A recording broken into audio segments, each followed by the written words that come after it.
నీ కన్నీటికి సమాప్తం కలగబోతుంది. ఈరోజు ప్రార్థనలో ఉండగా దైవజనులు ప్రార్థిస్తున్నప్పుడు ప్రభువు మిమ్మల్ని దర్శించబోతున్నాడు. దేవుని బిడ్డలారా, ఆయన ఆత్మ ప్రత్యక్షతలో ప్రభువు మిమ్మల్ని అందరినీ కూడా తాకబోతున్నాడు.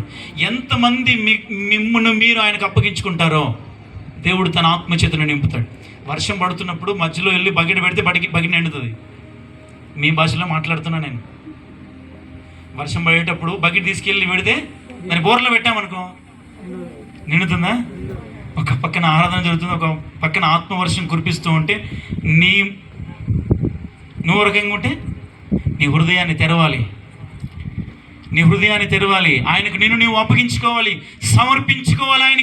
ఆయనకు సమర్పించుకుంటే ఆయన నిన్ను తాకి నిన్ను పరిశుద్ధపరిచి నీ కొరకు సాక్షిగా నిలబెడతాడు. జన సమూహం మధ్యలో నుంచి 12 ఏళ్ల నుండి రక్తస్రావం కలిగినటువంటి ఆ స్త్రీని పిలిచినటువంటి దేవుడు ఈరోజు నిన్ను కూడా బయటకు పిలుస్తున్నాడు.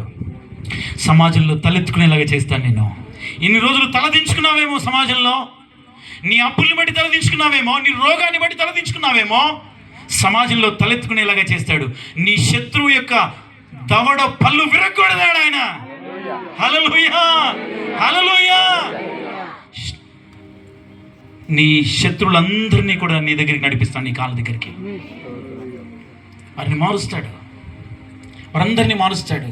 ఈరోజున ప్రవచన రీతిగా ప్రభు మీ అందరితో మాట్లాడుతున్నాడు. దేవుని బిడ్డలారా, వచ్చిన నీవు ఒట్టిగా వెళ్ళడానికి లేదు, ఆశీర్వదించబడి స్థలంలోంచి వెళ్ళాలి. ఎందుకంటే ఆయన పేరు పెట్టుకున్న పిల్లలం మనం. ఆయన పేరు పెట్టుకున్న పిల్లలం, ఆయన బిడ్డలం. ఆయనలాగానే ఉండాలి. సింహపు పిల్లలే, పిల్లి పిల్లలు కాదు. నీకున్న స్థితిని బట్టి నువ్వు భయపడాల్సిన అవసరం లేదు, అధైర్యపడాల్సిన అవసరం లేదు. ఏ శ్రమలు నేను బాగు చేయలేదు. చాలా మంది ఆత్మహత్య చేసుకోవడానికి వెళ్తున్నారు. మనల్ని మనం ఎప్పుడు ఆత్మహత్య చేసుకోవడానికి వెళ్ళకూడదు. దేవుని బిడ్డలారా, దేవుడు తీసుకున్నప్పుడే వెళ్ళాలి. హల్లెలూయా, హల్లెలూయా.